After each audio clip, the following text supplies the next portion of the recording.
This is Geometry Unit 10, Lesson 2, the rest of the notes on the parallelograms. Okay, so let's do a couple more algebra problems based on the properties of a parallelogram. We're going to be working with angles this time. In parallelogram Pica, let's draw the parallelogram. Remember, it looks like a leaning rectangle. There we go. And if I label it, go around in a circle, don't go zigzaggy. So P-I-K-A goes like this. And then angle P is 3x plus 2y. Angle I is 2x plus y. And angle K is 3y plus 24. Okay, so there's my angle measures that I have. All right, so I need to know something about the angles of a parallelogram. We should know a couple things. First thing we should know, what do we know about the opposite angles? The opposite angles are congruent. So which ones are the opposite angles? Well, that would be P and K. So angle P is congruent to angle K, which means that 3x plus 2y is equal to 3y plus 24. All right, let me see if I can clean this up a little bit. I'm going to move the 2y over here. And that gives me 3x is equal to y plus 24. And then I can solve for y. So y is equal to 3x minus 24. Okay, that'll save me a little work later on. Okay, my other fact that I know about angles of a parallelogram. Well, the opposite angles are congruent. What do we know about the consecutive angles? The consecutive angles, the ones that are next to each other, are not congruent necessarily, but they are always supplementary. Okay, so there are going to be supplementary. All right, so which ones should be supplementary? Any two that are next to each other. So I can use P and I, or I can use I and K. I think I'm going to use P and I. Angle P plus angle I will equal 180. Okay, so plugging that in, P is 3x plus 2y. I is 2x plus y equals 180. Combine your terms, you get 5x plus 3y equals 180. Okay, so now I already solved this one for y, so I'm going to plug it in over here. 5x plus 3 times 3x minus 24 equals 180. Distribute, make sure you multiply both. 5x plus 9x minus 24 times 3 is 72 equals 180. All right, combine your terms. You get 14x minus 72 equals 180. And add the 72, and that gives you 14x equals 252. And when you divide by 14, that gives me x equals 18. It does, trust me. Okay, now we know what x is. We need to find y. Handily enough, y is equal to 3x minus 24. 3 times 18 minus 24 is 54 minus 24, which is 30. Okay, so that means that x is 18 and y is 30, so now we want to find the measure of angle A. All right, now measure of angle A is this angle right here. We don't have anything about it, but what do we know about the angles? The opposite angles should be congruent, right? So opposite angles are congruent. So that means that angle A has to be congruent to angle I. So we need to know what angle I is. All right, so angle I is 2 times x, which was 18, plus y, which is 30. And that gives me 36 plus 30, which is 66. So that means this angle is going to be 66, which makes this angle 66. Now, if we did this correctly, these two angles should be congruent and they should be supplementary to these. So let me plug them in, just make sure. 3 times 30 is 90 plus 24 is 114. And 114 plus 66 does equal 180. And then over here, 3 times 18 is 54, 2 times 30 is 60, 54 plus 60 is also 114.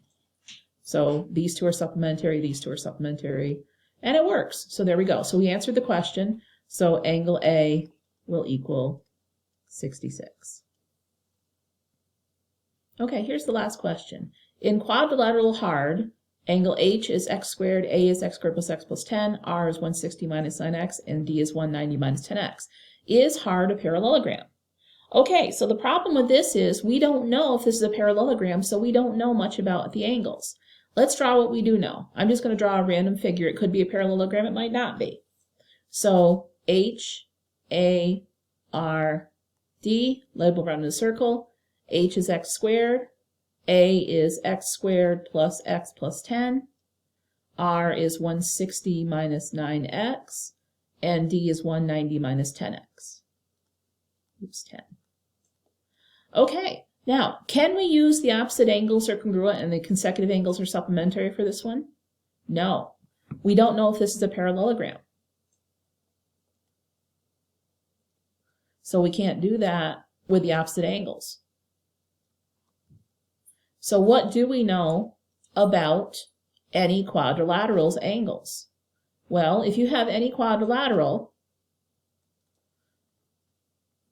then the angles are always going to add up to how much? The sum of the angles is always going to be, no matter what kind it is always going to be 360. That is always true. So we can't say the opposite angles are equal, but we can use that to figure out if it is or not. So let's figure out what the measures of the angles are by using the sum as 360, since I've got all four of them. So that gives me H is x squared plus x plus 10, 160 minus 9x, and 190 minus 10x has to equal 360 because that's true for every parallelogram. All right, when I combine my terms here, I get 2x squared. This adds up to be minus 18x plus 360 equals 360. Okay, so this is quadratic. We want to get it equal to 0, so we minus the 360, and that just gives me 2x squared minus 18x, forgot my x, equals 0. Okay, I can divide by 2 to make my life easier, and that gives me x squared minus 9x is equal to 0. Okay, this is not double bubbles because of, it doesn't have the c term, but this is a GCF, so this is going to be x times x minus 9 equals 0. Then set the factors equal to 0. And that gives me x equals 0 and x is equal to 9. I can't use 0 because I don't have 0 squared as an angle measure, but I can use x equals 9. Okay, so now let's fill in the values. Angle H would be 9 squared, which is 81. Angle A is 9 squared plus 9 plus 10, which is equal to 100. Okay, angle R is 160 minus 9 times 9, which is 160 minus 81, which is 79. And angle D is 190 minus 10 times 9, which is 100. Okay, so this angle is 81. This angle is 100. This angle is 79. And this angle is 100. Is this a parallelogram? No, it is not. These angles are equal, but these angles are not.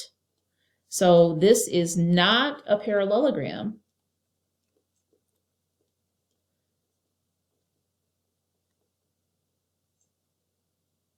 because the opposite angles are not congruent, because both opposite angles are not congruent.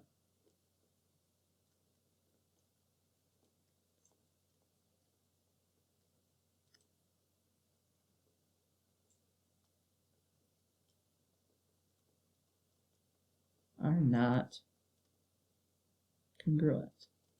Okay, so it is a quadrilateral, but it is not a parallelogram. Both pairs of opposite angles are not congruent. Now, you could also say the consecutive angles aren't supplementary. 100 plus 81 doesn't equal 181, or doesn't equal 180, so they're not supplementary. Same thing here, 179, they're not supplementary either. And going the opposite way, they're not. But as long as you can prove either the opposite angles are not congruent or the consecutive angles are not supplementary, then this would not be a parallelogram. So if you want to prove based on the angles if it's a parallelogram, the opposite angles have to be congruent and the consecutive angles have to be supplementary. And the sum of the angles is always 360.